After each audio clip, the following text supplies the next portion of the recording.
Hello, doll friends. This is David Robinson of Carmel Doll Shop and the Grovian Doll Museum, here with someone who really doesn't need introduction to the world of sewers, but this is Sheryl Williams.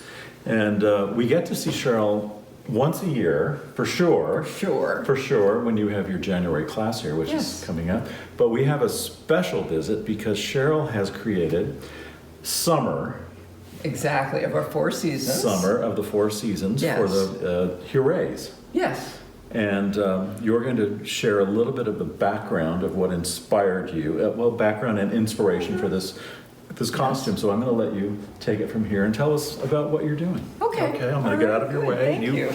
Show us what you're up to. Yes, well, when Michael and David asked me to participate in the 4 seasons, I asked for summer because I had seen a very inspirational picture that I had clipped up on my desk. And it was this one.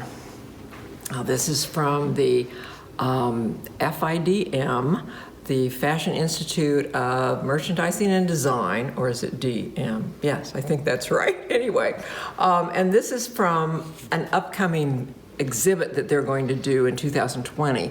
And I was just fascinated with this costume. I thought, how fun, croquet, summer croquet. And then I started researching about croquet and found that there was all kinds of information about croquet. And if you see a lot of information in periodicals, and here's a nice grouping of men and women, because the deal about croquet is that it was a social opportunity for men and women to get together on a more casual basis than perhaps in the drawing room. It was to be a genteel game, not to be a rough or, rough, tough game, but a genteel way that men and women could socialize. And I think probably a lot of marriage matches were made here. But it's kind of fun to see the clothing from the time. Croquet was started in the late 1850s, so it fits in our Hurray period perfectly. And then I also found this one of Eglinton Castle, croquet in England, and you can see all the figures in their costumes and fun things. Then there's another one here that shows men and women and what they were wearing. And if you notice, a lot of the costumes have the skirts pulled up, which sort of went, that's just like the costume that I saw in the fashion exhibit. And wouldn't that be kind of a fun thing to do for a Hurray? Now, there's one other one that I have to show you that actually my son found. And this one I think is fascinating. This is Billy the Kid playing croquet. And supposedly was documented that Billy, this is the blow-up of Billy, is right here. Now, I'm not quite exactly sure how they can guarantee that this was Billy the Kid, but I love the idea that he's there. And this photograph, my son tells me, is worth a lot of money because anything to do with Billy the Kid is really. So anyway, we're going from the 60s, 50s, 60s here to a little bit later here. So let me introduce you to my doll and the costume. Like I said, I took the basic idea of that costume from the museum and created it in the red and the white, which I thought is very, has a lot of jazz to it. And it was fun to do that. So we have this beautiful white file that we've used on the overdress and on the bodice. These are 2 separate pieces here. I've incorporated the stripe that's on the underskirt up in here in trim so that you have fun ruffles and pull-ups on your skirt. And I thought, why are they doing that? And I thought, well, if you were a lady of the period, wearing a hoop, of course, how are you going to see the balls anyway? And so by pulling some of that up, it opened up this part of your dress, which for Hurray is perfect since they usually are not, floor length. And it gives you the ability to take your little mallet and hit the balls. So we have, and she has to have a straw hat because that's a very summery kind of addition. So that is also included in the project of how to do the straw hat. But we have an addition here in that she had to have croquet things. And I created a whole set of croquet items for her with her little mallets, her matching balls, a couple of wickets. And this was wonderful body with the jointed wrists here can hold a croquet mallet just nicely. So you can pose her with her mallet. So that's a project that I decided to do for you. And I have to say, this is the first time I've ever been filmed sewing the entire project, which has been rather daunting, I suppose to say. Michael and I got to be really, if we weren't good friends before, got to be really good friends because you're sitting right next to somebody for so many days. It's been fun to chat and get to know each other a little better. So let me turn her around. So let me move her croquet items here so that you could see the back of her dress here. So it's got the belt and it's got the ruffles on the ends of the belt. And here's the skirt opening back here. She's also wearing a belt that I've attached to the bodice. You'll see that when you see the video of all of the construction. So that is our project, and it was lots of fun to do, lots of challenges always, to design something that comes out looking like it belongs to her, fitting like it belongs to her, which I'm really particular about. And if you look here, you can see this is not what we usually see in this period. This extra gathering at the top of the sleeve cap usually are fitting very smooth because it's a two-part sleeve. But I got to thinking, well, that had to be there or she'd never be able to swing her arm. She would be constricted like so many of those dresses were, very restricting. So that little bit of extra ease allows her to play and have a good time. So that's it. I'm Strathmont Park, which I told David, I said, and Michael, I said, do you have any idea why I picked that title? And he said, no, I just thought it was a nice British name. And I said, well, it is, but it's also my home. That's where I live, is in Strathmont Park. Wow, well, that's lovely. What a lovely project. I think people are going to be thrilled. Yeah. It's really different. Because we're privy to what all 4 seasons are, it's just perfectly cohesive. Good. Because this is a croquet costume, what would absolutely bring this entire presentation to life are the toys. Exactly. And the croquet mallet, the wickets, the balls. And I understand that you personally, with some assistance, created this extra product, which is going to be a separate purchase. It is a separate purchase. It's not part of the kit for the croquet. Obviously, we were doing the costume and not toys. Mm-hmm. So this is the product that I created, which is with the help of friends and family. But it's the little croquet set, and inside it's got the rules of the rules of the game or the play of the game, and then also the thing about the virtual doll convention and the Grovian Museum, of course. Wow. Super. So then when we open it, we open the tissue, and you're going to find 4 croquet mallets, a couple of the matching balls, because you've got to have the colored balls that match, and then several wickets, so that you can set up your little vignette of playing croquet. Now, this was not so easy to come up with. And I say the help with friends because there was a situation at one point, but it didn't look like it was going to be reality. And then I called on a dear friend who's actually a retired GM vice president to help me. I said, help, I'm really in trouble. I really need help. So he set up his workshop, because he's a woodworker now in retirement. And he said, we need 4 people, and it'll take us 1 minute and 33 seconds, because I've timed it, to complete this. Per mallet. Sounds like an engineer. Yes, well, he was an engineer for GM. $200,000 worth of tools. Right. You're right. Wow. So we set it up with 4 of us. I had Frank and my husband, who did a lot of the work, and my sister, who was visiting, got pulled into this, like everybody that's at my house. So you have 4 of these available. Yes, right, and they are limited edition, and they are not to be repeated, so this Well, was that's a truly bummer, an but I act of totally love. understand. Yeah, So, whoever, it's limited, but It not is a four. So, no, yeah, no, you'll have no, a nice it's more quantity. than four, Yeah. yeah. So anyway, have fun with that, because I think Excellent. it makes a great Oh, it brings it addition to life. her. It's just Yes. fantastic. No, it's great. Congratulations. You're Thank very you. talented.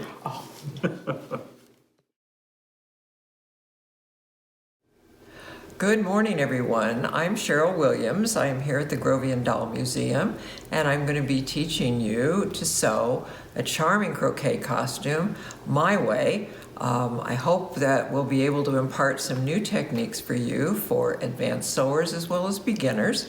I have my own way of doing things like all the other instructors, so you're going to be sewing Sheryl's way. So let's start out by showing you what our pattern is this morning. This is what we're going to be constructing. This is a croquet costume from the 1860s, and it is done in white, which frequently croquet costumes are supposed to be white, and it has this little jaunty red and white striped trim on it, and a wonderful straw hat, and she's ready to go out on the lawn to play. So I'll talk to you a little bit later, or maybe earlier, about croquet and about how this came about. So this will be our pattern, and it includes all your instructions, your pattern pieces, some extra tutorials on cartridge pleating and seam techniques, and everything I think that you're going to need to do this. So I tried to make it as clear as possible, and we will be going through the whole thing. So that is the pattern. I'll set that aside. And then this is going to be your kit. And the way I always package my kits is to pre-cut the fabrics as much as possible, package them with a label on what you're going to be using. So when you're going through your pattern, it's listed by bodice, it's listed overskirt, it's listed underskirt, it's listed belt, it's listed hat. So it helps you to follow along. So here is your hat kit that we're also going to make in this seminar. And we have our skirt kit for the underskirt. And then the last piece that's packaged is going to be your overskirt, which is the white overskirt with the red trims on it. Then the other thing that comes in the kit is exactly what's there. So it's all written out for you so that you can follow exactly what's supposed to be there, and I think all of it is there. So let's start. But Sheryl, we don't want them opening up the individual pieces until it's time. You're absolutely right. We're going to start out with the pattern, and we're going to go to the first thing on the pattern, which is going to be our red striped underskirt. So you'll take this out, and we're going to put everything else back in this little zipper compartment, and you're not going to look at it until I tell you to open it up, because all of it is arranged to be the pieces that are needed for completing that portion of the pattern. And it's easy to lose it in your own sewing basket. It certainly is. Not only for you, but sometimes for me. Yes. So. Yes. Okay, so I'm going to reach over here and look at the pattern. So let's look at the pattern for your skirt kit. And the first thing I'm going to tell you is that, let's open up and see what we have here. We don't want anything falling out. So we've No, gotta so keep we're it- just going to slide it out like that, and that will reveal that we have first a waistband for your, when we're going to attach this to. We have the red silk that with the stripe. That's going to be the basis of that underskirt. And then we have, I've already done for you, all of the ruffle. Wow. Yes, that was a wow. That's a wow. That's a wow. So it's all put together except the joining on the end, which I'll talk about in the pattern. But everything has been already bias cut for you because that's what we're going to use on Isn't that the bottom essential of this. for a good ruffle to have? Yes. cut on the bias. It has to be for this, well, there are different kinds of ruffles. So this kind of ruffle, to make it drape properly, needs to be on the bias. And it gives a little bit of interest too, because the fabric, I don't know if you can tell, the fabric has a slight stripe in it. It's actually a cotton file. So this adds a little bit of interest, and putting it on the bias then subtly, visually gives you a little bit different look. But the way it drapes is essential in this, that it is on the bias.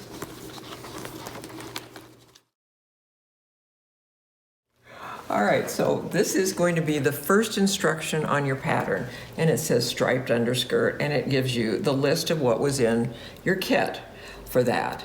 So the first thing it's going to tell me is how to cut it. But before we do that, I just want to go over equipment, which is quite simple on this. The things that I think work really well, and the first thing is a cutting board. I like to use these as a cutting board for cutting my fabric, but I also use it as a lap board for sewing, which you will see as we go along. The other thing that's essential... Sheryl, where can our attendees find one of these? These are available at Joann Fabrics all the time. Good to always use your coupon on those. Or on Amazon. And the June Taylor is the ones I like the best, because it has the hard surface for cutting with the rotary cutter, and then it also has the soft surface that I can pin into. And when I'm gauging ruffles, or I'm needing to place things, having the ability to stick the pins in here and hold it. And then this also works as an ironing surface. Oh, so great. that I can steam things over it, which is something I do a lot as well. So this is the one I recommend. I've got both sizes, the small one, and then there's a small one down here, and then this larger one, 18-inch size. So I like both June sizes. Taylor. June Taylor is the board. The other thing, essential, a good pin cushion. Now this is one that my dear friend from Sweden gave me, and it's great because it's wool. And the other thing that's wonderful about it is that it's got these little leaves and the rose on the top, which is not just decorative for me. This is where I put my needles, so that I can keep track of them and I don't have to be searching around, is that I always know these leaves are going to contain needles of different sizes. I've got some big ones, the ones we're going to be using for sewing, but it's just a good thing on this to have a defined area for your needles. If the people want one, they've got to get a friend in Sweden. To bring it to them, because this is my favorite thing to use. Well, you can't miss it. No, I know. That's the other thing. It's easy to find. Now, pins also. As long as a pin cushion, you need great pins. And these are glass head pins that Clover makes, and these are the ones that I recommend. They come with different colors on the heads. The nice thing about the glass heads, you can easily put the iron on them. Not that we do that very often, but it's not going to melt like the plastic do. And these are extra sharp. And these are extra sharp. And as far as I'm concerned, the Japanese make the best sewing equipment that I know of. So I spend the extra money. These are not inexpensive. Found on Amazon. I don't think they carry them at Joann's, but they're easy to come by. And I highly recommend those. And then my favorite needles, also Japanese, Clover black gold needles. And they're just glide so well. And the package I always give my students when I have them in class is the one with the various sizes in it, because sometimes you need a bigger, longer one, sometimes you need shorter ones. And this is the applique needle that goes from 9 to 12. And those, again, I cannot find at Joann's. I'm hoping one of these days they will start carrying these, but right now I'm ordering mine on Amazon or from any of the quilt shops, because most all the quilt shops carry those as well. Now we talk about thread. Sheryl, what size needle does this project? I use a variety of them. I use all of the ones in here that go from size 9 to size 12, 12 being the smallest. 9 is a little bit, this is the 9 that's sitting right here. So this is a little bit longer and a little bit thicker. but sometimes I want a short, really fine needle. Sometimes I want something with more length on it. So that's why I like the variety package of these. So you would say to our attendees that they should use what they're comfortable with in Absolutely. Now, when you're talking about needles going from size to 9 to 12, you're talking about difficulty with threading, or at least I have difficulty threading needles. So I also use this handy dandy clover needle threader. And I wanted to give you a little demo on this because this can be tricky and frustrating. So let's just take some Gutermann thread and one of the fine needles. And I want you to notice the way I'm pulling it off the spool. So as I pull it off, this is the right end to go through the needle. And you have to keep that in mind, even with a needle threader, that the end coming off the spool is the way the thread is manufactured to be smoothest. If you would thread with that end, you're going to find it's going to knot more easily. So I always use and maintain this end and make sure that's the one that my needle gets threaded with. So we're just going to clip this off. I've got a needle here that is not threaded yet. And I find that, and you're putting the needle in with the gold end down in this little spot right there. Now, using the end that I pulled off, I'm going to lay this across this part. There's a little groove there. And then I'm going to push it down. And I will bet that did not thread, and it didn't. So we're just going to do it again. We'll do it again. We'll do it again, because this is not uncommon. This is a very common thing to happen here. So we're going to lay it, and always don't just keep pushing on it. You've got to pick this back up, lay that over there, and there, do you see the thread jump a little bit? Oh, yeah. Okay, that means there's threaded. So there's the little loop I'm taking, and I'm pulling it through my needle like that. And then I'm going to run it like that. And then as long as we're talking about threads and needles, I'll go ahead and knot it so you can see it. And then I've got a few in my pin cushion knotted already. So the way I make my knots is I put the needle this way, the end of the thread that way. I put them together. I wind about 3 times or 4 times. Then I take between my left hand, thumb and index finger, push this up and get it started, hold, and pull through. Wow, that was easy. And there's your knot. That was easy. Very easy. And I ever keep since I learning now. learned that trick, I have never knotted any other way, because it always works. And That's you can cut it great. off a little bit. So then this will go back into my pin cushion. I do use the technique that you have, where I have a few. Threaded needles. Yeah, it just seems to make it. It does. You don't have to stop and do that whole you get process to the fun again. part. Yeah. But anyway, I recommend these. They work the best with new needles. I'll have to say that my old needles are a little more frustrated about threading. But don't get upset if the first time it doesn't work. Just take that thread out again, reset it, push it down, and it may take 2 or 3 times before it does, but boy, it's a lot easier than trying to thread a size 12 needle, for sure. And it comes with instructions, so Yes, it does. I mean, Yeah, and yeah. it's not like they have to take it from us. No, I don't. Okay. So then threads, generally speaking, I sew with Orfil thread. And this is the 50 weight Mako, and turn it right side up. This is what I would be sewing most of the time with, either this or the 80 weight, which is even finer. It comes on the wooden end spools. But today, so that you can see my stitches, I'm going to be sewing with red thread. And I'm going to be sewing with Gutermann red, which is what I use to do my top stitching with on this costume. But I highly recommend this brand of thread. It doesn't seem to knot as easily, especially if you take it off the spool and thread your needle properly. And it's strong enough that I can do cartridge pleating with it, which is a real plus. It's Because you don't fine, want to but do strong. that. Yeah, you don't want to do that and then And pull it and have it pop, and then you'll say bad Absolutely. words. So And so it is basically it's 100% cotton. it's 100% cotton, where this Gutermann is not. But I still find that this works fairly well for me on some projects. But if I were sewing in white today, it would be with this. Well, that's great that you're going to sew with red, because then we can, Everybody white can on white, see. we couldn't Oh, see. it's so hard to see, We couldn't especially see on the her. camera. So then I love the little sewing gauges. I have dozens of them at home because every time I turn around, I'm looking for one that doesn't.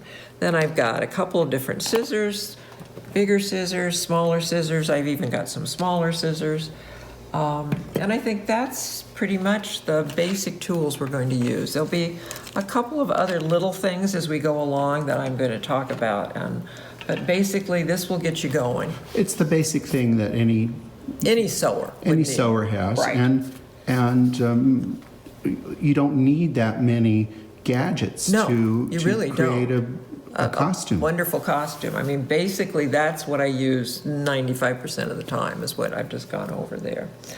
Okay, so we go back to our pattern for the striped underskirt. That was what's in the kit that we pulled out. And the first thing I'm going to tell you is there isn't a pattern per se for the skirt. This is your pattern. And this tells you the size of the piece that I cut for you, which is 12 inches long, and it is 26 3/4 this way. And then we're going to cut it like skirts of the period were cut, which means they're cut a little bit shorter in the front than they are in the back. So the first thing we have to do to prep this for sewing is to make that adjustment in the cut. So the way I do that is to take my silk and I'm going to fold it in half. Here's our 12-inch length here, and this is the longer one. So I folded it in half, and then I'm going to take a pin and I'm going to mark my center front right here, like that. And I'm actually going to mark it with 2 pins so that when I end up cutting across the top, I still have the mark at the half. And then the next thing we're going to do is quarter the piece, which means we're going to fold it again. We're going to fold the raw edges over here, and we're going to do the same thing here at the sides. So in order to cut this evenly, I need to quarter this, and I'm going to do like that, and then pull this apart, and then set my pin. And this is where the cut down the front is going to begin. And this is where the cut down the front is going to end, right here.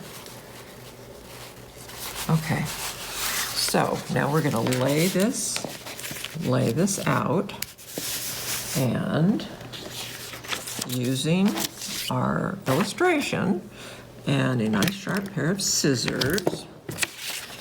Oh, I've got one more place I need to mark, and that's that. This is 3/4 lower at the center front. So I didn't measure that. So we need to take this down to our 3/4, lay it here, put our pin here. So that's what we're going to shoot for there. So It appears to me that we're easing into that. yes, it's going to taper from this side pin down to here and then back up. Okay. So let's cut this. So I'm just going to start here and smoothly. Would you suggest, if someone was a little wiggly about doing this, to maybe testing this in some throwaway fabric? Oh, I think that's always a good idea. So now I'm to my center front, and I know that's as low as I'm going to go. So now I'm just going to taper it back up the other side until I get to my side. Okay. So easy. Yeah, a little ragged there, probably needs to be cleaned up, but that's, Well, we can clean that up. clean that up before we... Could they do the same concept by doing a fold over and then? You could, but you know, sometimes, especially with silk being It a little shifts. slippery, it shifts on you. I'd rather see that I've got this taper right and then open it I think you up. did a really good job. Well, I mean, except just for that little place hey, there. nobody's perfect. It's true. So, I mean, the one thing about this is the underskirt anyway. So That's right. It's going to be. this is going to work into our waistband Yes. anyway.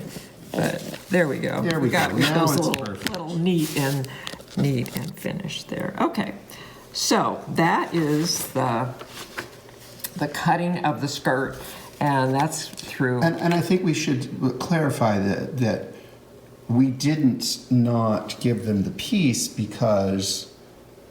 We didn't give them the piece because you can't get a copy this big. Right. That's why it's right. done this way. And that's why since this piece is already cut to size, then you can just look at your illustration and see that's the way it's illustrated. Now, if they cut it too short, it probably wouldn't really affect it that much. No, it wouldn't, because this is a fairly long underskirt, and it's got a ruffle that's going to sit on the part of it at the bottom, and it's going to sit over the skirt. So you've got some adjustment in there as well. So not to worry. Okay. So number 2 says, sew the center back of the silk ending 4.5 inches from the waistline edge and press the seams open all the way.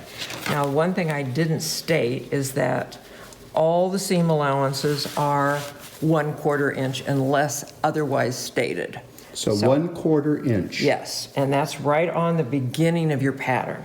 So I'm going to take my ruler and mark my 4.5 inches down.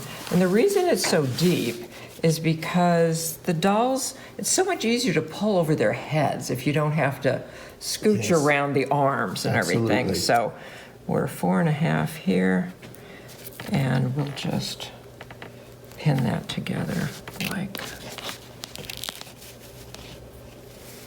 this. Okay, so 4.5 inches? 4.5 inches.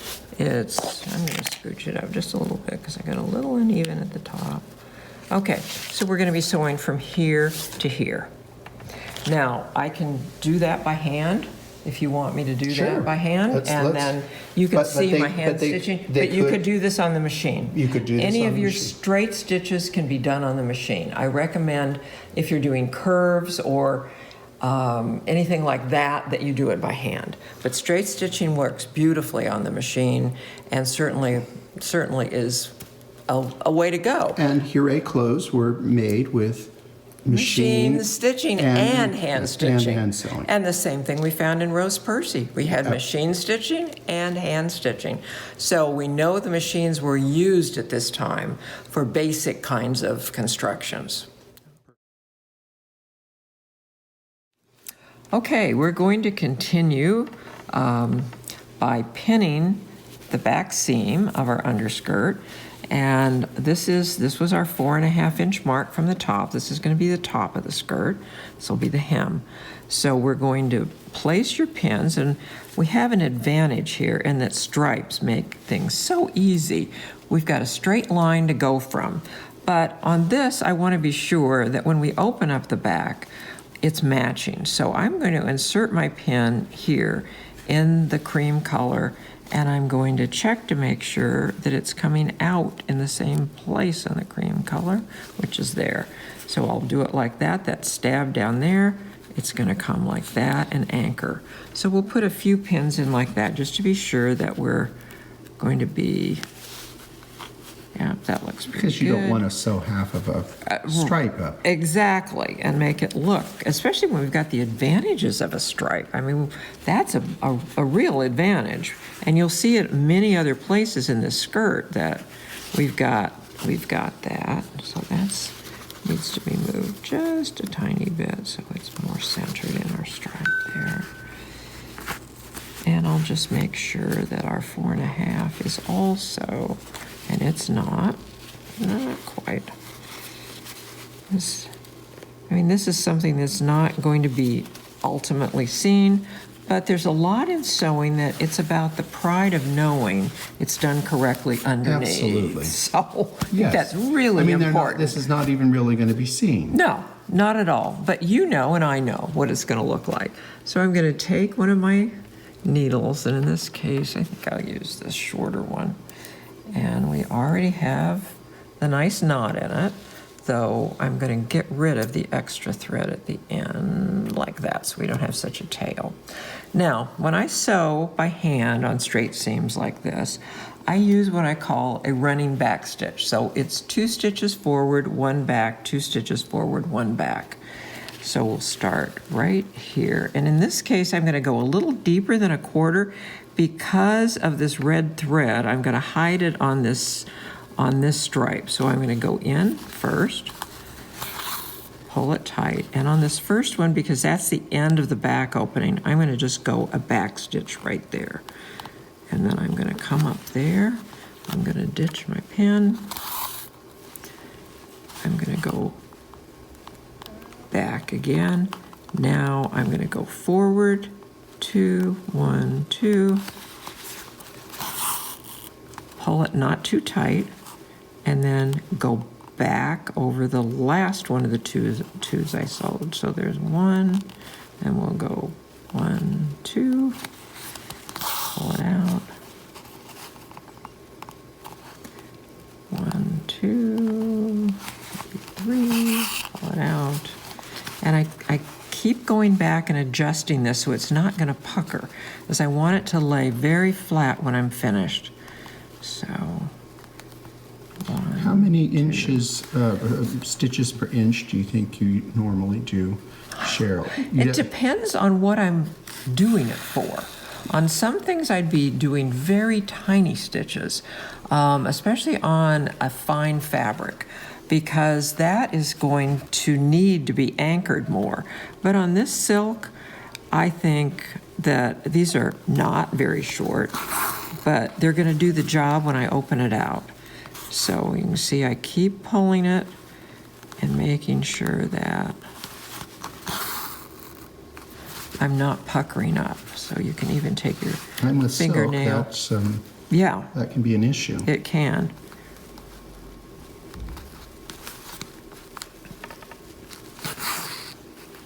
Even hand sewing over pins is not a good idea, so it tends to pucker things.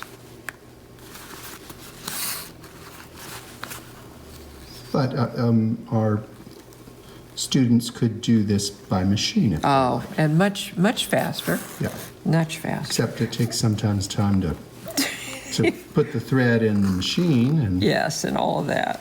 And I wanted to demo this running back stitch anyway for you, so I thought this was a good fabric to do it on. So, and I just do that back stitch. I could just do running stitches, of which I would have to go much closer together to keep it flat. But this running back just gives you a little anchor in between your running stitches. So, and it's not going to come undone. it's not going to come undone, and in fact, if you make a mistake, it takes you much longer to take this stitch out than machine stitching. Oh, yes. Very time-consuming to take these out, but it's a nice, stable. And I would imagine that this, if you did have to take this out, this wouldn't leave a sewing line like a machine would. No. And this particular silk is somewhat forgiving in that I find if I go and press it again, I'm going to get rid of most of my holes. It's not, and because I'm using such fine needles. What size are we using? We are using 12s right now. 12s, This okay. is a 12. So that's pretty small. Yep, it is.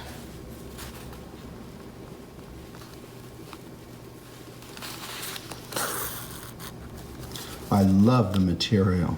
I know. I think you were so lucky to find that. Yes. I don't think that people realize how difficult it is to find fabrics. No, It's I think almost easier to do. It's the hardest part, I think. Yes, I think you're lucky that you get to make yours. Well, let me tell you, it's not. It's not for sissies. I see. There's a lot of praying Right. involved. But I'm delighted with what our Oh, latest your little batch. fabrics are looking fantastic. I just got a sneak preview in the back of what's there, and that's Yeah, great. there's some wonderful beautiful pieces. Some of it I have to realize. I'm a little bit of a hoarder, so part of me wants to just. Oh no, I can't let that go. But it's not an inexpensive thing to have No. fabrics made. No, that is true. So there does have to come. Yeah. Something has to come back for the right. outlay. For the outlay of time and energy. But yes. when the things are gone, they're gone. Yeah. Now I want to Now, show you did that really fast. Yeah. Yeah. Well, yeah. It's almost easier to do it by hand than get the machine. Well, it depends. Now, I want to show you one little thing here. Can you see this little dot in the silk? I will tell you that the silk has some places like that. This is just what we have to accept. Silk is a natural fabric and a natural material, and sometimes, just like porcelain, we have places in it that Absolutely. that are going to be there, and it just adds to some of the interest, is all I can Absolutely. say. And it makes it genuine, because if Yes. you want something that's flawless, then Yeah. go make your dress out of polyester. Right. And or rayon, because that's always perfect. Oh, yes. And in 5,000 years, they'll be digging it up, and it'll be in perfect condition.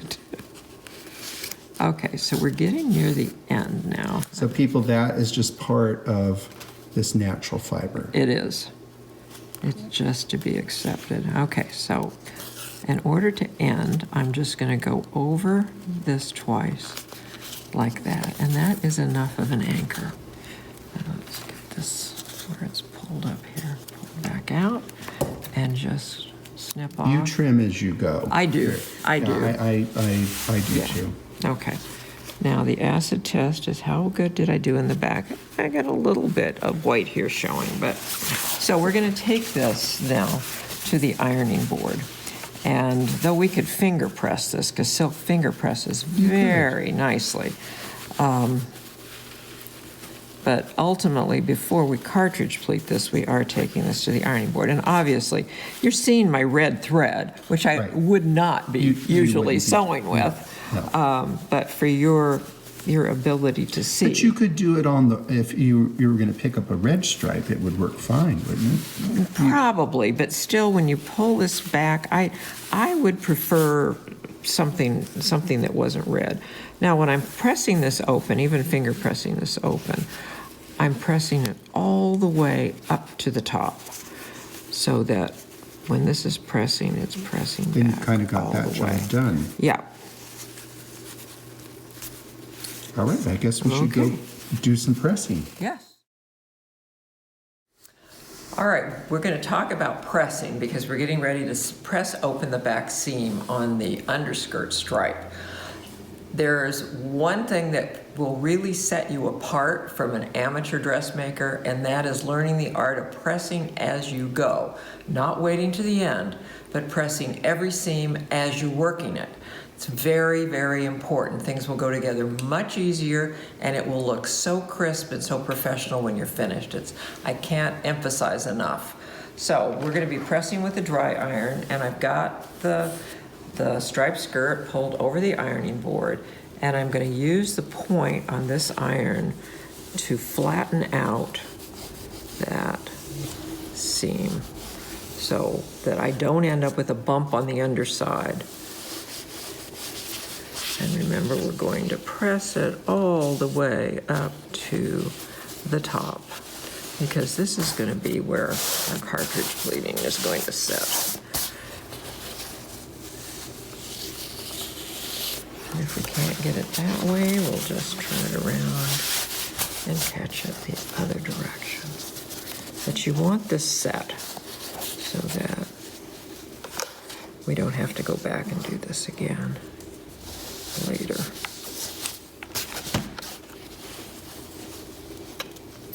Using the stripe as our guide. Oops, there we go. Okay, like that, and we're done. Now,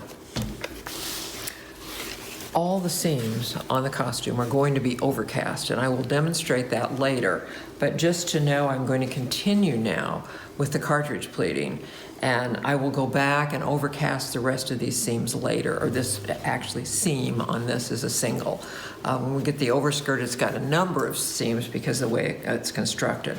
But the overcasting helps keep the fabric from doing this, which is fraying out.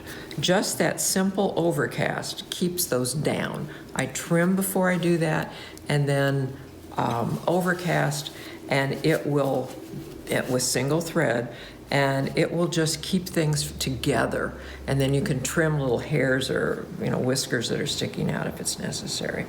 So the next part is to go back and set up for our cartridge pleating. Okay, let's go ahead and overcast this back before I do a cartridge pleating, because then it's a little hard to get up under it to do it after we have cartridge pleating in there. So I'm going to start, again, threaded the right way, and I would be ordinarily not using red on this, but the red will be very visible when I start. So I'm going to start from the underside, and I'm going to put my needle up about 1/8 of an inch. Now this I've already trimmed some of the threads off of, so that's why you've got a little bit of a fringe here. But it's just working from the underside like this, and they're not super close together. This is just to hold the fabric This together. just holding the fabric together so it stops coming apart. And it doesn't seem like it would do anything, but it really does keep things together. So I'm just flattening it out with my left thumb. I'm right-handed, obviously. So it's just, and you don't want to pull it tight or it rolls. So you're just laying it. We're not doing a rolled hem. No, we are not doing a rolled hem. We are just overcasting this whole length. And this is really probably one of the most strenuous things we're going to be putting this silk through, is the cartridge pleat. Yes, it is. Exactly. But I've given you really easy because it has a stripe, and it makes it ever so much easier because the stripe actually worked out to be our gauge. A lot of times I use tiger tape to gauge my cartridge pleating, but the stripe on this, It's the placement is measured for on you. this is already measured, so I don't have to put any tiger tape. But if I were using a solid color, there is a product called Tiger Tape, and it is about of 1/4 inch wide, and it's got little marks on it that you can use as a stitching guide, and it makes it very easy to cartridge pleat with that. Where could you find tiger tape? Tiger tape is hard to find. I would Google it, and then Amazon carries it, and some of your quilting stores, but it is an elusive product. Okay. It comes with different kinds of marks on it. I usually buy the one that has I think it's the 1/4 inch mark, but it also comes in different markings. So, can you see? looking nice. It Mhm. is. There's Yeah. so, you can go back and be compulsive and straighten them out, but it's not required. It's not required. So, okay. So rather than continuing this, because this is what I call my TV work at night, because this is sort of mindless and yet very relaxing. I love hand sewing, but I like to reserve a lot of it for the evening when I don't have to think, because at that time I can listen to music, watch TV or whatever, and just whip away. So anyway, that's the idea and that's the technique, and it's something that not all antique doll clothes have, that's for sure, because I have a lot of them with nothing on their finish on the inside. I have some that are finished really beautifully, but remember, single thread, you're not trying to build up bulk. I also don't blanket stitch, which some people do, which is a stitch up here and then it ends up across and a stitch down here, because it's putting a lot of bulk. And simple single-threaded overcasting provides no bulk to that seam, and when you press it, you don't see it at all. where with your blanket stitch, you end up with a ridge when you press. And so that's why I don't like this. This is a nice soft, when we press, we'll never see it on the right side. Okay, so we will go next to prepping. We'll pretend that I've done all of this. And we'll go to prepping on, this is on number 3, press down 3/4 inch at the upper edge, wrong sides together, and then set this aside. So we're gonna do that part, which we're gonna keep this opening folded back. Then we're going to get our sewing gauge, and we're going to turn this down like this and check to make sure that we really are 3/4 inch, which I am, and start pinning it. So when this is all pinned, you can take and not pressing over the pins, but pressing this edge in place so it's easier to pick up when I show you how to pick up. And we want this to be a fairly sharp. Yes, we do. It'll make it just easier when you go to pick up those edges when you're attaching it to the waistband. So we're just going to continue and keep checking, because it's easy to get off on your measurements. Even though a lot of my measurements I do by eye, I will end up going back and... We don't want to do that. Once you've gathered it all. Right. So now you can see that I have come to the quarter mark where we have cut it off. So where we had nice, neat edge, now we're going to be going down with like this. And you go, well, what are you going to do with this little extra in here? Well, by the time we get the cartridge pleating pulled up, that all works in. So we just have to But we're keep still working. doing the 3/4. We are doing 3/4 because we want to maintain that shorter front on this. This will be our lowest part. So that's where we really have to pay attention. We do, That we because want. it doesn't always want to go where we want it to go. And I think for our people out there that have issues sometimes with measuring, your little device is a great little thing. Yeah. Because you set it in for what you need, and then you use that as your little... As your guide as from your then guide. on, yeah. It's just a quick, easy way of checking yourself. Now you can see what I'm talking about with a little bit of extra there, and I'm going to try to work a little bit of that out. But by the time we get this all bunched up, it's irrelevant to the whole situation.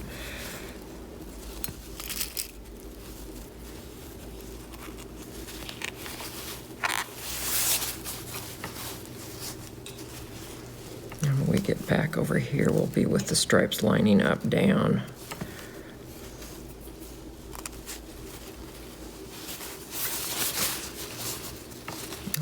Go back to the center back and work my way back across here.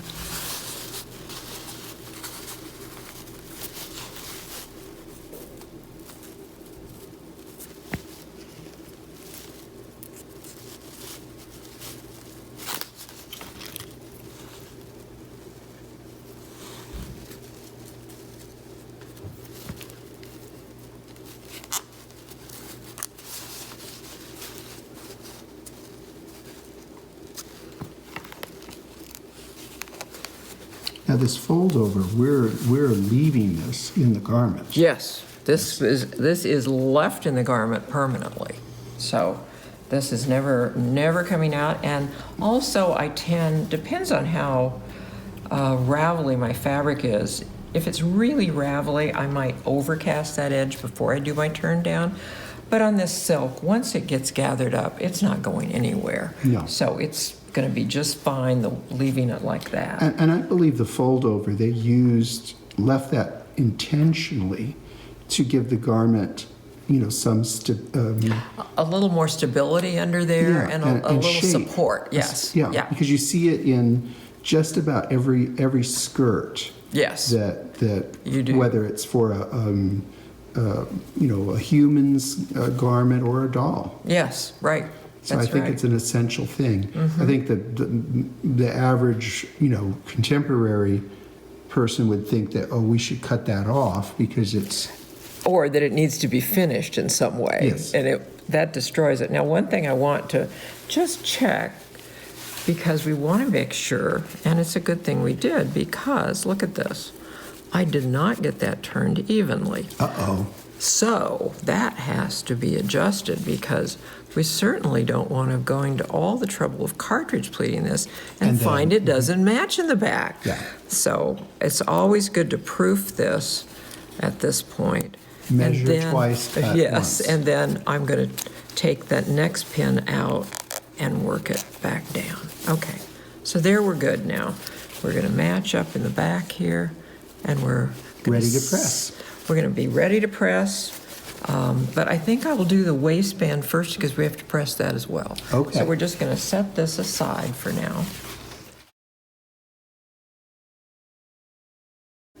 Okay, now I have cut the kits to nearly the right measurement, but there will be times when there's extra. There won't be less, but there may be more. So you always have to proof this with your pattern piece, and you can see here I've got almost an inch more. So before we go construct the waistband, we want to be sure that it's actually the size of the pattern. So I'm going to take this and cut this piece off before we proceed. And Cheryl, they might be doing, this is essential that they have the extra because they might be doing it for a doll that's, A little bigger waistband. Exactly. Yes, exactly. and they might not be doing it with the doll parts body. They might be doing it with an antique. Yes, So leather we've body or given something them else. That option, right. Okay, now we're going to take and press the seam lines on this. So it says press waistband seams to the wrong side and slip stitch together so that the piece is finished on all sides. So let's go to the ironing board, and again, we know the seams are 1/4 inch. So we're going to set our little gauge to 1/4. We're going to take our stripe piece over and we're going to press. Okay, so we know we need to take this down 1/4, and I have sewn long enough that I pretty much can eyeball 1/4, but maybe you haven't, so I always think it's a good idea to check. So we're just going to take and press this back 1/4 inch all the way down. And we'll turn it on this side, and we'll do the same procedure. Again, don't forget to check to make sure you're really 1/4. Don't burn your fingers.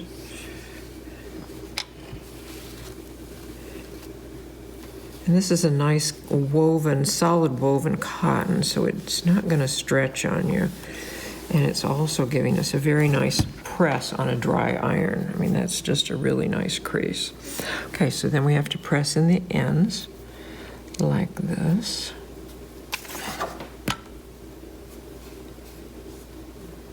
Try not to push it over. And the other end.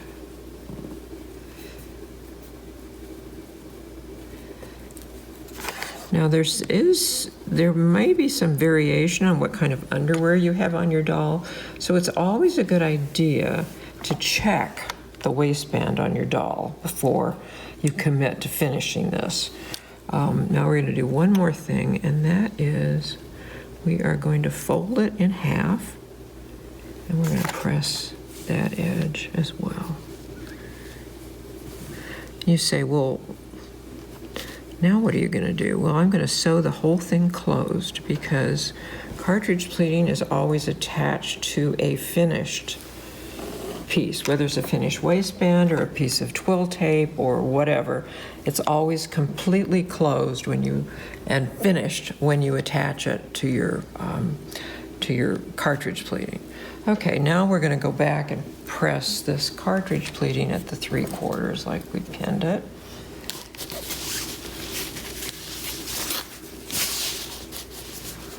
And of course, we are not going to be pressing through pins because that leaves a mark on your You'll fabric. take it out as you go along. Yes, right. But we do want that nice crisp edge.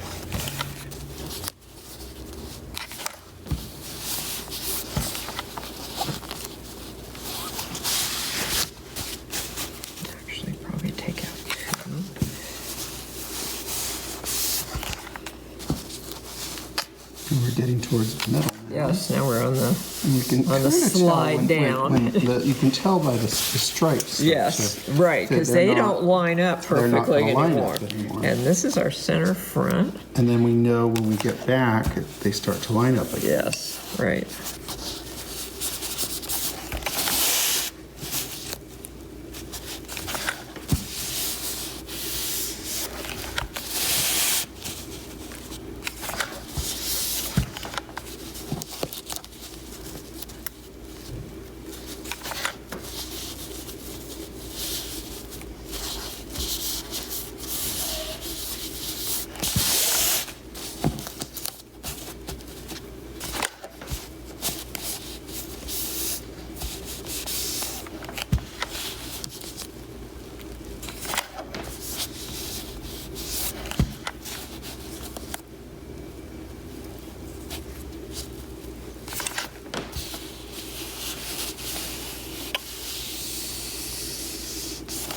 And we just have to pretend that we've Yeah, we've finished overcast all, this. overcast all right. that.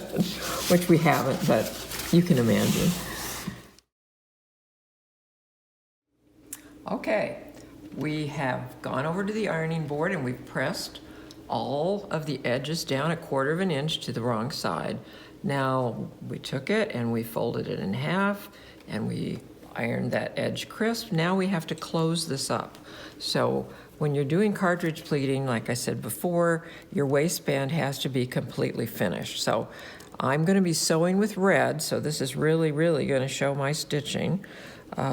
Yours would be in white, of course, which will be much easier to conceal. So I'm running up the side of that seam so I can hide my knot inside there. So I'm holding together here, and now I'm going to do a slip stitch. So come across, we're coming out this side, we're coming across, running down the fold. We're going to come back across here. This makes a very neat It's a little in finish. and out. Yeah, it's a little in and out. And that is the definition of a slip stitch. Yes, it is. And on the pattern there will be, I'm sorry, I got that caught up. There is a whole page just on how to do these stitches so that you know exactly what I'm referring to when I ask for a specific stitch. So we're closing the end up again. I always try to keep things pulled flat so that they lay nicely. It's a really important thing. Now when we come around the corner here, we've always got the problem of these little ends, which are the fold backs from the corner. So I try to take the needle and push these inside so that when I come across, those are going to be hidden. So we've got that side pushed and that side pushed. Now we're going to come across the top. Do you ever clip them, or do you I find... don't. I like to have that stability to the waistband, so I don't do that. Because this waistband's going to have to hold a lot of... It's holding a lot of stitching and a lot of weight from the... And this time I'm going to whip across this end to get it closed. So you're going to see a little bit more thread, and especially in red. In my white, this would be totally just invisible. disappear. Yeah, Mhm. it'll just go away. But then you see a little I mean, bit of knowing how fuzz to do this sticking out. waistband is invaluable. Yeah. I mean, it could be used in so many different applications. There's sometimes that on Hooray clothing I will use a twill tape for attaching my cartridge pleating. But in this case, I just chose a stable cotton. This is actually, I think, Liberty Lawn that I had from London. So you're all getting fabric from London. yes, yes. Very appropriate for the for our twin Tale of Two Cities. Sorry, yes, I knew absolutely. twin something, but yes, Tale of Two Cities. So yes. Oh, Well, we Sheryl. have to, when we find good fabric, wherever it is, we have to buy it all. Yes, well, that When is we go true. back, they don't have it anymore. Yeah. Or they stop making it. You know, and the thing about Liberty that just kills me, you can buy Liberty. Now, see, I've got this needle here where I don't want it to be. So I'm going to pull it back out because I only want to run it in that fold. I don't want it to show on the right side. So now I'm back to a little bit of, So it can slip show a little stitching. bit on one side, but not the other. well, now we really don't want to see. I've got just a tiny that's bit here, tiny. I mean, but that's- if that were in white, if you- that were in white, it would be totally invisible. But this red, that really does show up my stitching. Red on white. So anyway, I was saying about Liberty, the deal with Liberty is you can get all their beautiful little prints, and the fabric is so nice. The quality is so nice on their cotton, but Liberty does not sell solid colors in the United States, which just always burns me up that they will not So do you that. have to get it there. Yes, you do. Well, it's a good reason to go to To London. be going to London, yes. We're going back again in June, so I plan to You make can a hit trip. that hard, yeah. I can hit Liberty again and put fabric in my suitcase. Now, I've got a little bit, can you see the loop in that? Yes. Okay, so the way to get that out is I'm just going to pull it up like that until you hear it snap, and then that will be gone. And we always hope it doesn't break. I won't. It You will won't. not No, know. no. You will not break this thread unless you really, really work at it. But that's a way to get rid of those. Occasionally you get those little loops, which are maddening in the middle. And again, it's got to pull it out flat so that it stays nice and neat.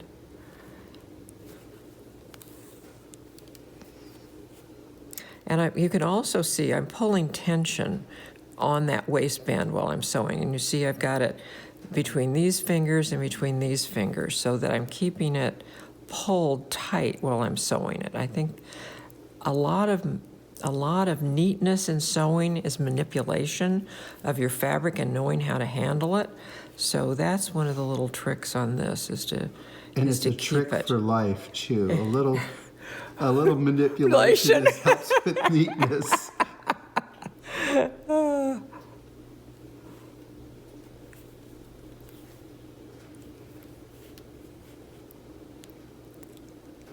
And of course, this isn't going to show, No. but it, we still want to do it As neatly as possible. yes. And if you're doing a costume for a competition, this would matter, wouldn't it? This would really matter, yes. Yes. Because our judges are really looking closely Well, at it can what you're come down doing. to sometimes just a small detail where you Right. have everybody is, doing outstanding work, but one is just a little bit better. Yeah. And a lot of it has to do with neatness and pressing. Is very, very important. I think pressing is probably more important than the actual sewing. Yeah, I think you're right. All right, let's catch that edge there. Almost to the end. And this, you can see it starting to come alive, the body of the waistband, just by sewing it up. Yeah, see, But then I think when it's pressed, that'll be really. it'll really crisp up all those edges. Trying to keep those two edges parallel so that it sews. Well, trying to keep those two edges parallel, Cheryl. Yes. I mean, sewing's not impossible, but it's not easy either. I mean, it's work. It's work. It is. But fun work. I find it incredibly relaxing. I just really, really love it. I think from doing classes here that a lot of people that, started sewing that, didn't really have a background in it, not only do they have appreciation of sewing, what it takes to learn to sew, but also what goes into an original costume. Yes. I mean, it's a lot more than, than people think. Yeah. There's a lot more to it. Well, and each of the classes that I teach, I always try to include a new technique that, as I have my students over and over again. You and I think, certainly do. and I always think that if you're coming to class, I mean, not only are we making a new costume, but hopefully I could include some technique that we haven't used before to expand their sewing knowledge. I think, you know, I'm an educator, and that's what I'm supposed to be doing is... And being an educator means you have to constantly be learning, too. doesn't it? Yes, boy, that's the truth. Yeah. If you think that you're finished with, then you know it all, you know nothing, because there's a lot there's to a it. lot to it. And there's a lot of, I would say one of the things that I use a lot these days is YouTube. If I have a question about something, I will go to the YouTube channel and look at several other people's interpretations of that problem and how they've solved it, and then try to work it into a way that solves for me. So Because they're it's- mostly doing it in real size. Yes, Where that's right. You're I'm- doing yours in miniature, in which miniature, is, right, which is almost a lot problem, harder. a Yeah. whole different thing. Okay, so we've come to the end. Now, what am I going to do with that thread? I'm not going to clip it. I'm going to run it back down that fold and out like that. And then I can clip it off with my scissors. So it's It's tucked up in It's there. tucked up in there. Let me get a better view with the camera. And you don't have a big old knot No. to... Right, and then it ends nice and neat. So there's our But we have finished to waistband. visualize it as can you turn it over so Oh, you see yes. the other side? Yeah, there we go. And we've got to visualize that as white. White, And then yes. it would basically disappear. Yes, it would. You would not be seeing any of this. So, now there's one thing we probably should note here, is that if you look, I've got center back here and I've got center back here. I've got an overhang a bit, so we've got to remember not to catch that when we're doing our cartridge pleating, when we go to put it on. So they could mark it. Yeah, so I would mark it now, and then you're going to just set this aside for later. Now, for cartridge pleating, we're going to need really long thread, so I'm going to thread up the needle again. We'll let you thread it and we'll be right back. Okay.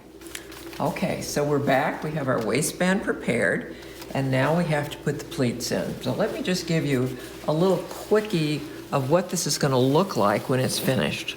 So this is a sample that I did, and it was one I'd ended up using because I had lined it and it made the skirt too heavy. But this gives you the look of what it is. And if we look So they're not inside, going to do a line. they're not going to do a line skirt because it trial and was, error. yes, many times. That's pattern making and constructions, but that's what it's going to look like inside. Here's our Beautiful. 3/4 down.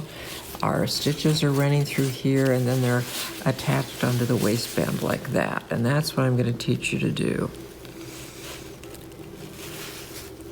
So I've given you a little page on how we do it, so that you know on this particular page I've only done 2 rows, but on this skirt we're going to do 3 because I want it pulled so it lays flat as it comes down from the waistband, because we have another overskirt that's going to go over this, so it's important to keep this down flat while we're doing it.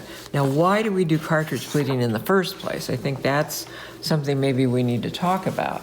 It's because we have a large amount of fabric that is going into a little waistband. And the way that we do that is by this technique. So we're getting how many inches of fabric into a You- waistband? You are getting 26 3/4 inches of fabric into 7 inches. Okay. Okay, so that's what That's it a is. lot. It's a lot. So in order to do that, they had to come up with a way of getting all that volume, because at this period of time, we had large, voluminous skirts that had to go into little tiny waistbands. Whether that be a person or a doll, it was the same thing.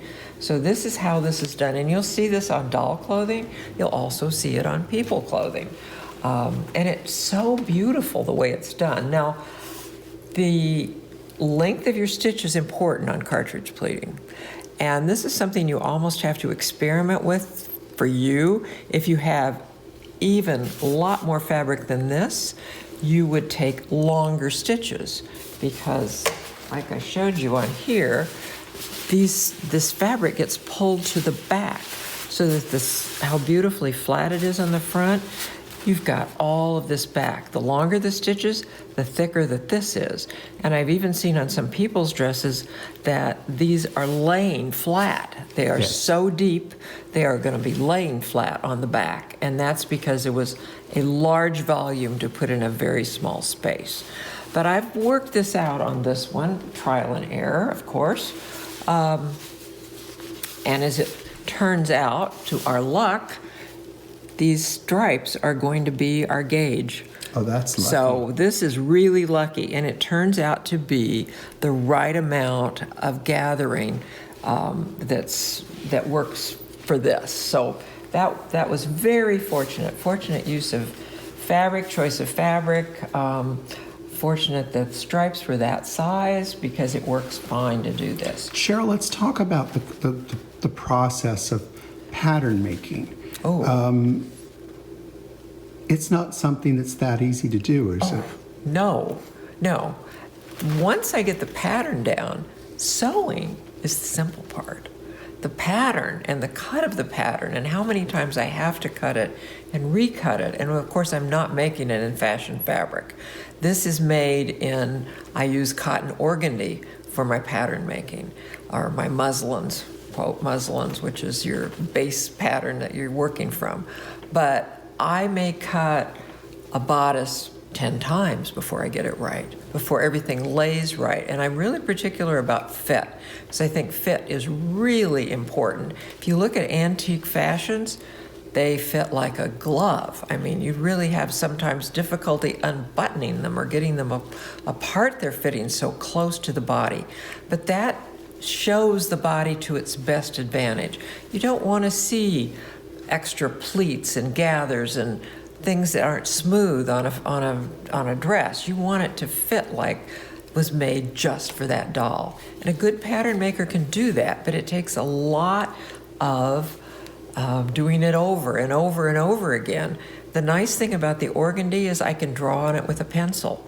So if I think, well, here's where I need to take a little bit out to make this smoother, I just put my pencil marks on there, right on the pattern, and then go recut it to fit those specifications. But it is not an easy thing. And the 1860s has very specific cut on clothes. So you want to see the seams in the back that go you've got a piece like this, and then you've got your side panels going in. That makes it really, again, hug the body and fit the body. That was the style for that period. That's how patterns were cut. So you have to be aware of that. Also on the bodice, the shoulder seam does not go down the middle here. It sits back. And that's the way that always is that always sits off the shoulder, the top of the shoulder. It sits just behind it. And your sleeves don't fit up here like my sweater does. They're going to fit down a little bit because that was also the style of the period. The sloping shoulder. Yes, that sloping shoulder. That was what they thought was beautiful. Right. That was and the in the beauty. 1940s, they had shoulder pads, like Yes. linebackers. Yes. Yes, it just like it does now. It changes. I don't think it changed quite as rapidly then as it does now, which is season to season. But yes, but you've got to be aware of what the cut was for the period you're sewing for, and draft your patterns around that. So is that? And the nice thing with getting this kit, they have the pattern and they can play with it and do all kinds of things with it. Yes. To make it their own, to Yes. variations. This is a basic fitting pattern. And so you could take this and make it in plaid, say. If you wanted to do the whole dress as a plaid dress, you could. You could make it without the overskirt. You could use the bodice and the underskirt. But the overskirt's so cute. Oh, so it is. It's adorable. But just to say that basically you've got a good fitting pattern for the body we have, and you can take off with your own ideas from that. But the first thing they've got to learn is How to cartridge plate. how to cartridge plate, because it's It's not hard, it's just tedious. Okay. So you're doing 3 rows. I'm going to do 3 rows. My illustration here shows only 2, but and sometimes there's more than 3. But I Can you have get away with doing no. it? No. It'll be easier to attach to your waistband if you've done your 3 rows. It really will. So here's the addendum for the pattern. You're doing 3 rows, Yes, not 2 and rows. actually, before you get your kit, I will have changed this to be 3 Okay, rows. all right. Not to worry. So don't worry. No, Just not follow to worry. your directions. And we are on now number 5, Step which 5. is 3 lines of running stitches for cartridge pleating, and do not tie off the threads. And then refer to your illustration. So I'm going to start here on the back, and I'm going to come up here, and I'm going to be sewing close to the top for my first one. And you have to have a long thread, because you have to have a long enough thread to get all the way through without running out, because you can't stop and start again. On that note, Sheryl, when you're doing your hand sewing, how long of a thread do you normally work with? Usually nothing like this. I really like about 18 short, if yeah. Yes, it's a lot easier to handle. Me So, too. yeah. I mean, everybody has their own. Right, their own thing, but knots are really hard, and if you're keeping around the 18-inch, you end up with very few knots. So I've come up from the back, I've left my knot here. I'm going to go in a running stitch down and up and down. So you're going 1 stitch is the length of a stripe. Exactly. Oh, this is so easy You on got this it one. easy. Yes. So, and, just manipulate your needle and your fabric. And after I get a few in there, then I will pull this and try to keep it from knotting up like that. So there you can see now we've got a red bar on every cream stripe. And I'm just keeping it close to the top, so it's just running like that. Now, is this a double thread or a single? No, it's single thread. Single thread. Yeah, Okay. single thread. You don't really need double thread on this, and it's going to pull up nicer in single. In single. Than it does in double, yeah.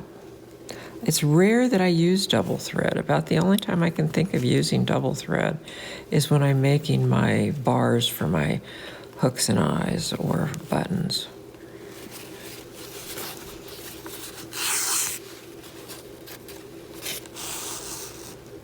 You can hear the silk, the thread in the silk. I love that sound. Silk is so wonderful to work with. I like working with it. I don't love cutting it out. Really?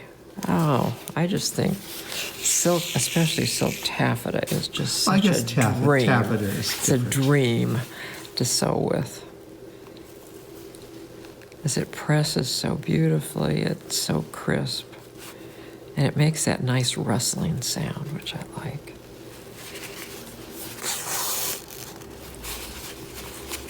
When they restored the movie Gone with the Wind, they had to go back and put the rustle of the silk dresses back in. Did they really? Huh? Oh, neat. Because it kind of gotten worn out and lost as time went by. But all those sounds of yes, because that was a petticoats very distinctive sound, and it would have been so lovely to walk and hear that silk as it moved on your body, as it would make a sound. Well, and if you're playing croquet, you're going to be making a lot lot of sounds. Okay, now you can see I have come to I shortened the thread as much as I could, so I wasn't working with even longer. So I'd come to the part where it doubled over now. So I pulled that out to a single again, because you really don't. It starts to wanna be. stress the thread, or Yeah. the thread and the fabric. Yeah, But you're going to do much more stressful things to this thing. that's for sure. Yeah. For sure. But I remember the first time, very vivid memory, the first time I ever cartridge pleated, because I had read about it in the books. And I thought, I had a little bébé dress that I wanted to try it on the waistband. And I was so impressed when I finished. It looked so beautiful. The way all of those little pleats march up and stand up next to each other. And the fabric just laid so nicely off the waistband. Much nicer than if I'd done a double row of gathering on the machine. It's very elegant. And this is absolutely essential for 1850, 40s, 50s, 60s. Yes, clothing. Clothing. Yep. Because you've got that volume in your skirts that you've got to reduce for a waistband. Well, make sure we didn't. We were doing so good. I know we were. Then I wasn't as careful with my thread. And we'll just gently work it out.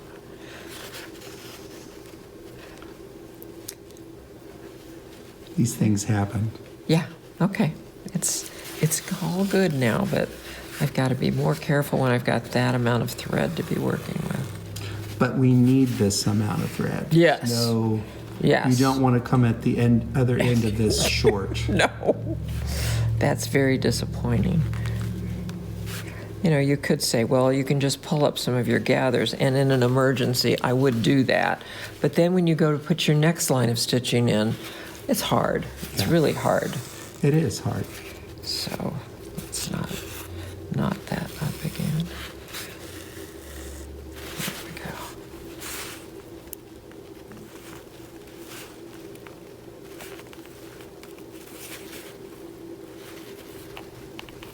And of course, the trick is going to be, but not so tricky on this stripe, is that the next line has to be exactly the same. So if you were cartridge pleating on a solid color, you have to be so precise because it's... Well, you basically have to really mark it out, or Well, or have that's an where I internal- use the tiger tape, because it's a strip of tape that's a 1/4 inch wide with marks on it.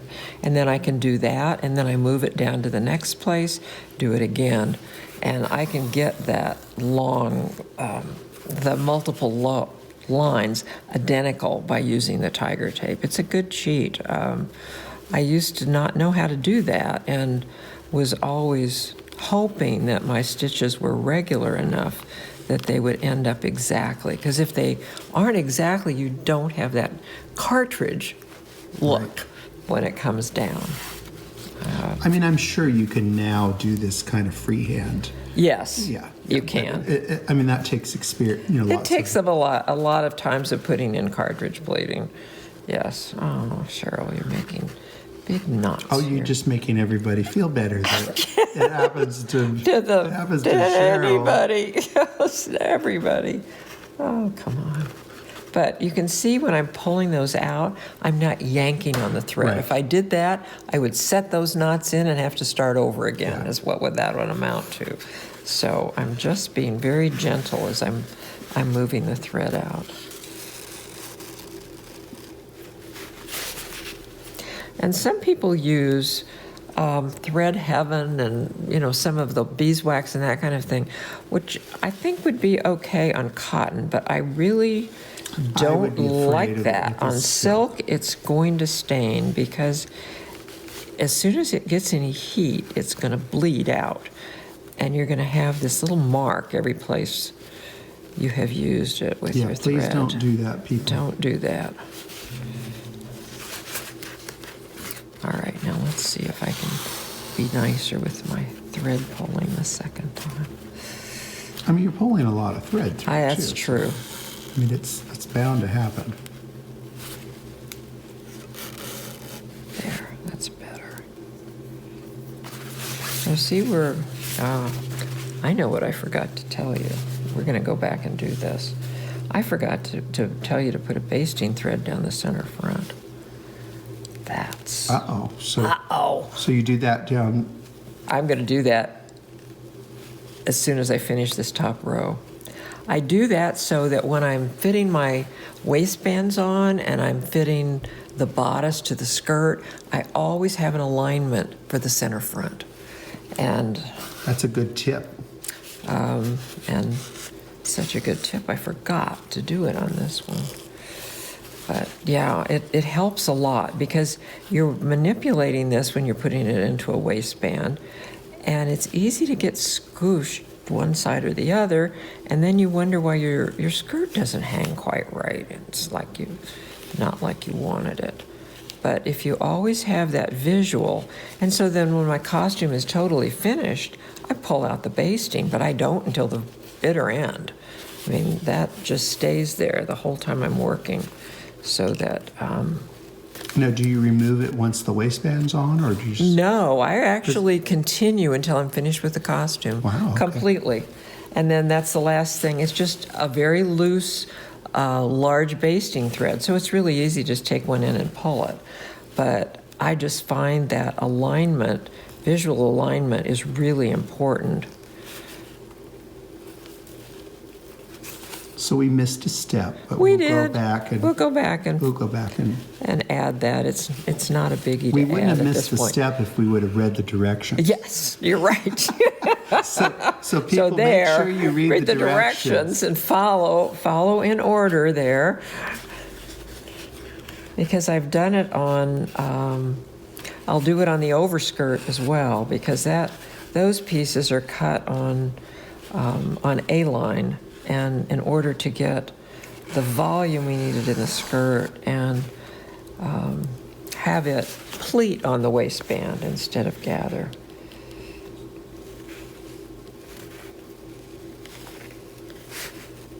Oh, we're getting there, Michael. Hey, 26 inches is a long. It's a lot. It's a long ways. Yes.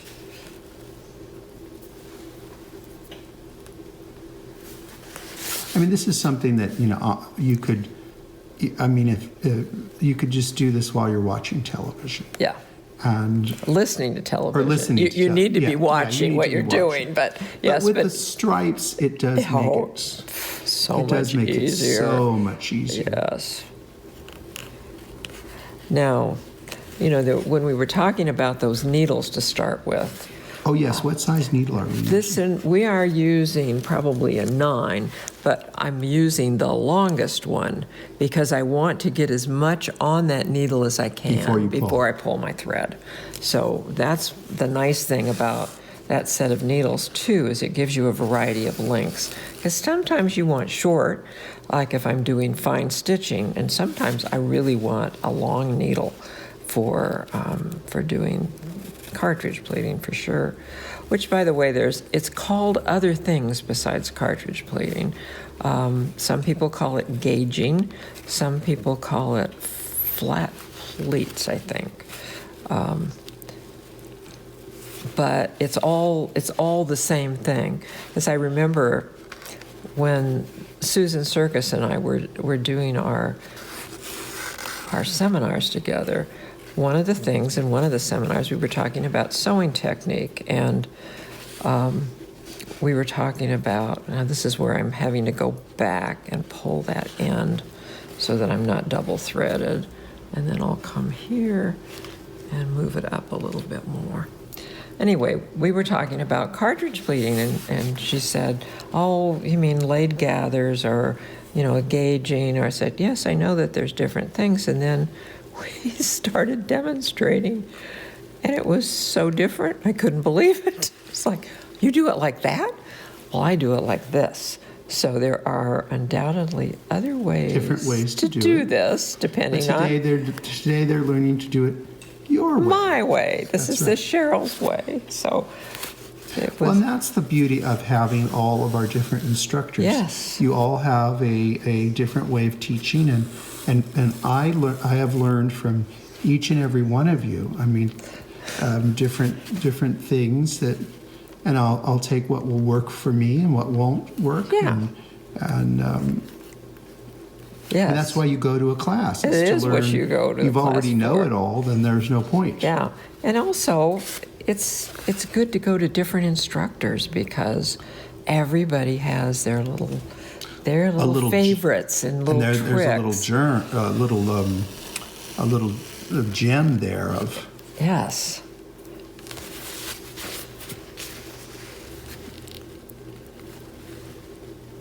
I mean, this really is a great idea to do this pleating with stripes because you don't even have to think about You don't the have to size think of your about it. stitches. You just Get, yeah, it's automatic.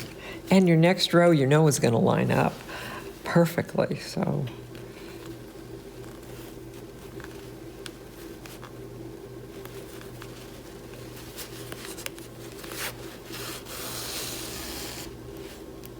you can tell as the thread gets shorter, we're not having nearly the tangling problem as I did in the beginning. Well, that's what I do when I'm doing, putting trim on and things like that. I use a short amount of thread. Yeah. It just, It's much easier to it's, handle. it's just easier for me. Yeah.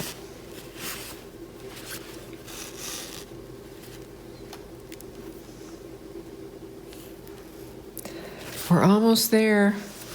Last few inches here, and we'll have our first row finished.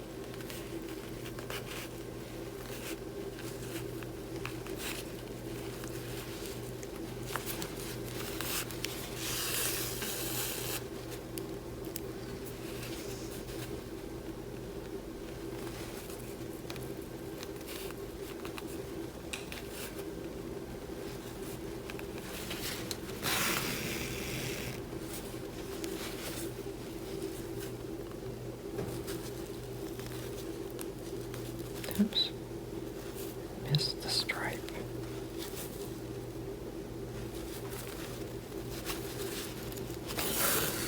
And then we have our little end where we have to leave a little, And then we're leaving the whole thing. we're leaving the whole thing. Yep. Probably don't need to leave the whole thing, but it's just better if we do. Right, Yeah. shall we come back after Yes. you've done all two more rows? 2 more rows of Okay. this fun, We'll yes. be back. All right. Okay, let me show you the 3 rows of cartridge pleating here. Going all the way around. They look nice and even. Well, pretty good. I mean, there's some, if you've got the measure out. It's almost decoration. Yes, right.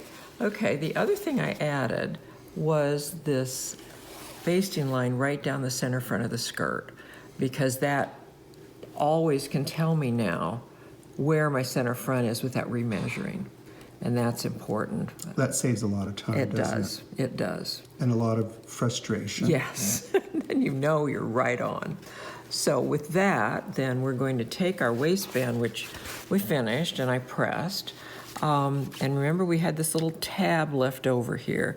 So now we're going to take the end of the waistband and identify the center front on this, which is going to be here. So I'm just going to place a pin in here so that I've got that identified. So first thing we're going to do is take our threads, and I always kind of wrap them around my finger like that because they need to stay even. If one gets out of evenness, then your cartridge pleats don't line up like cartridges. So Okay, so let's show those threads. okay, So you've got those all nice and even. I've got them even, and I've twisted them around my finger, and now I'm going to pull. Not exactly pull. I'm going to do more pushing than pulling.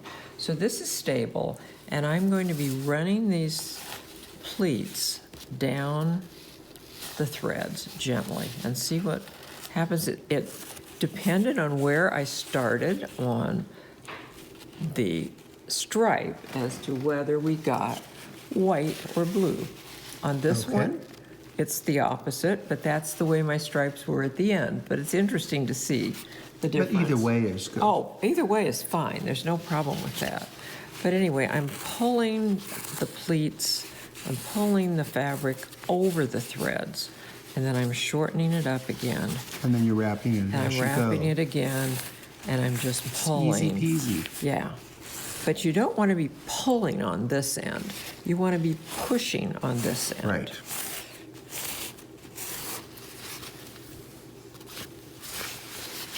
And we're about halfway because we're passing our basting line there.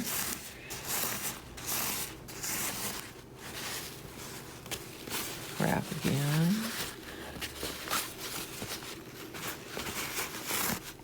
It's magic. It is. It's so pretty. I just love it.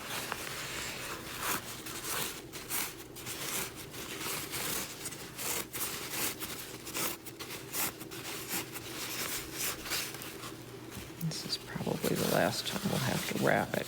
We're almost to the end here. So you do it from end to end. You don't Yes. do. I one don't do end. half and half. No, I don't. I suppose if it was a much, much larger skirt, it might make sense to do that, but this is sliding and working along very nicely.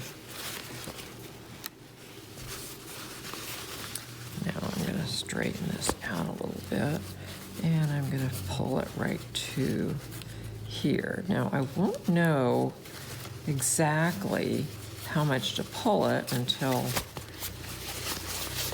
put the waistband on it to see how tight it has to be.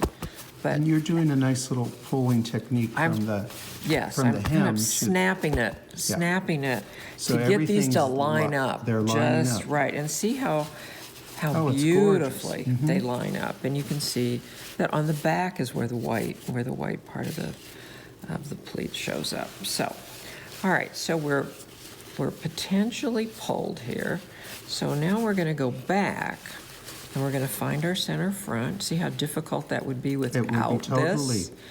You could be really lost without that. Yes, you could. So take note. Is that in the instructions? I'm not sure, but I can certainly add it. That's the thing about I teaching did a just like, class. oh, I'm not sure. That's the thing about teaching a class is we all as actually, we're doing it, yes, we learn. we learn for sure. Okay, so I am going to But match. if you're following attention to this is an addendum. Yes. In case it's not there. No, it will be there by the time I finish altering the instructions. Okay, so I'm going to match up center front to center front here. And I'll just pull that out and put that back here. And then I'm going to go to my back to see That's how pretty I'm darn doing good. back here. Yeah, it's not bad, is it? Not bad. I'm just going to see how this is. This end is going to match evenly with this. This waistband is going to match right there. And then I'll just ease that out a little bit. But then we'll see how we're doing over here. So we're going to be putting the pleats to this pin right there. So that hangs over just a little bit, which is going to be the overlap on the back of the skirt. This is going to go here like that. And now you can see I need to pull these up just a little bit more So you're going to pull it from the same direction. From the same direction. So it's not that they're just a little loose. Yeah. So you need to we're tighten just them going to up. tighten it up just a tiny bit like that. And then It's not much. It's not much. And I'm just going to, you can see how much tighter they are here than they are over here. So we know that's the middle. That has to stay that way. So I'm just going to work these so that they're fairly even all the way along.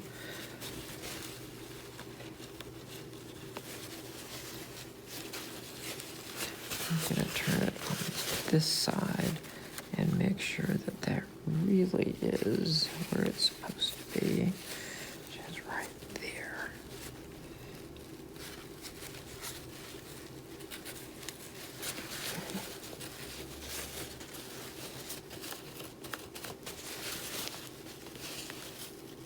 This is the fussy part, but it's It very is. important. It's very important. You've just got to get this all lined up before you commit to stitching it. Because this is one thing you really wouldn't want to have to take out. No. This is not going to be the fun part to take out.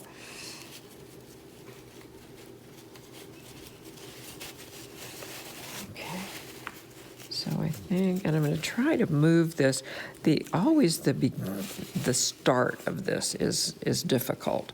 So you may have a little bit that's a little flatter out here, then you immediately jump into your pleats. So, And you have a little, when you start to sew it, a little wiggle room too. yeah, when you do it. yeah, right. Okay, so I've got my thread knotted up. This doesn't have to be hugely long because we can stop and start Because we're this only, one what, at any. seven? Yeah, seven and- something, Seven yeah. something inches? Yeah, right. So you don't need that much thread? Right.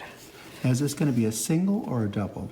This is a single. Single, okay, Yep, so we're it's gonna still be a on single. singles. We're still on singles, yep.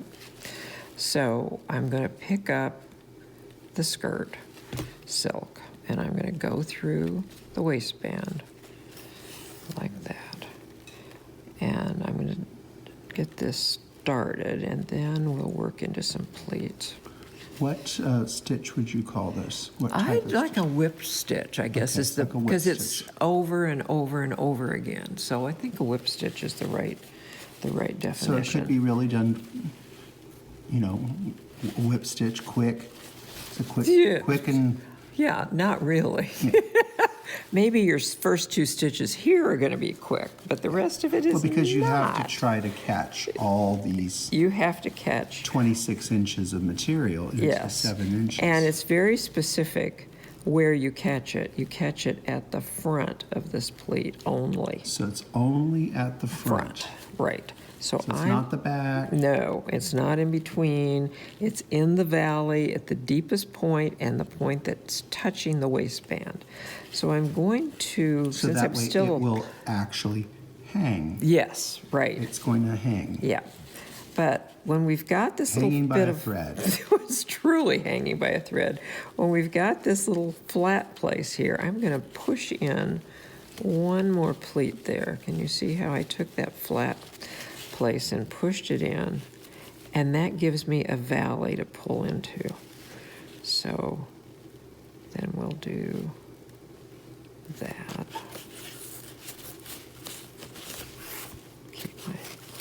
Keep my pulling And threads out. we're connecting this to the Through to waistband, the waistband. the end that you sewed close. Right, So that's right. Okay. So here we go, picking up that deepest part of that pleat and then going into the waistband. And then we just continue working that So down. And it's you the have front to. part of the pleat. Right, and you have to catch every one. If you miss one, you'll see it on the front. Yeah, it'll It shows create as a little gap. strange part there. So I'm just picking, pull that waistband down a little bit so I can see those ends better.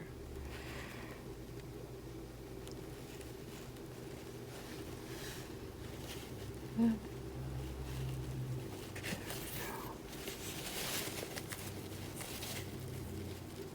And since this isn't totally pulled as tight as it could go, because we didn't need to do that, I'm giving a little space in between. So they're not as tight as they could possibly be, because we don't need them that tight. But I'm trying to work it evenly as we go along.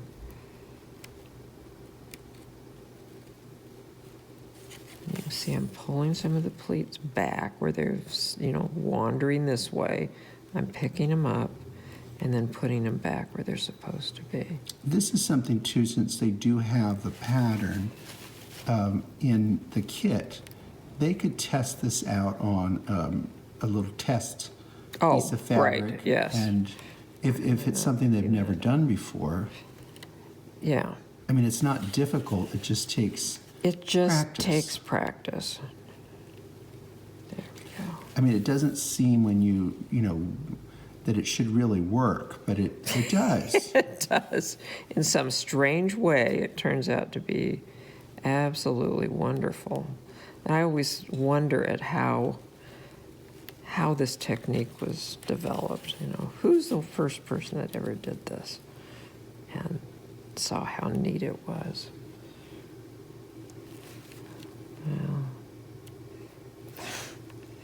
And it was trying a to- very essential technique for a Hire costume or Yes. a Romer costume.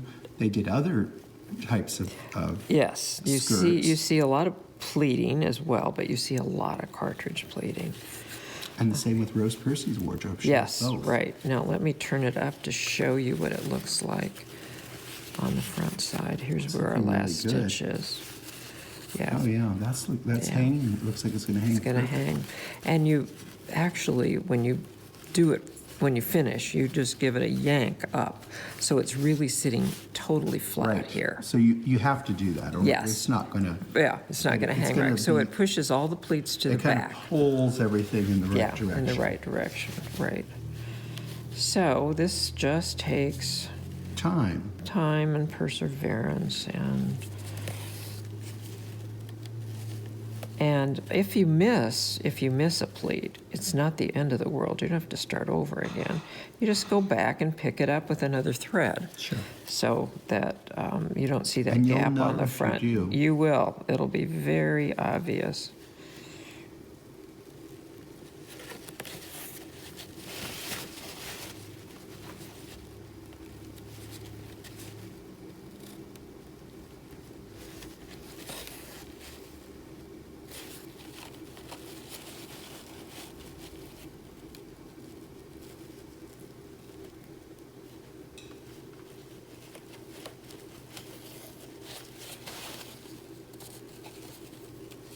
We'll let them have one close up, and then we'll come back. All right.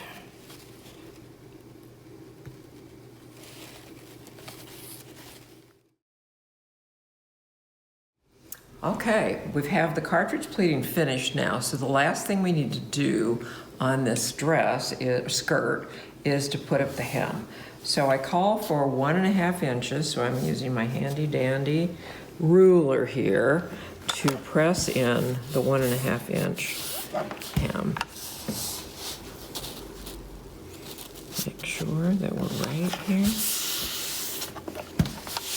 And of course, you know that because it's shorter in the front, that actually when we look at the hem in the end, the skirt's going to be a little bit longer in the back, which actually 3/4 of an inch longer in the back, because that's what we took off the front when we first cut this out. So the rule here is that you have to measure it throughout. So You that do. way You do. You don't want to be trying to Guess. even it out, No. and then you've made it. Yeah. You've done it wrong. Yeah. So just a little press here. We can always go back and press it again when it's completely finished, but we're just going to confirm that we're at 1.5 inches. And we're now all the way around. Now, I'm going to take the top of this and I'm going to turn it down 1/4 so you can see it will be like that. I'm going to turn this down. I'm going to match up my stripes here and then just press that in place as well. And then we'll be ready just to sew in the... Now, could they do the 1/4 inch first? You could, but then you'd be turning measuring. 1.25. Yeah. And I just thought this was Actually, easier it to works. tell them Yeah. to do It this. actually works, although that being said, I would have done it the other way. But But- and sometimes I do it the other way. Yeah. You know, when I was working on this and writing, this is the way I decided it was working.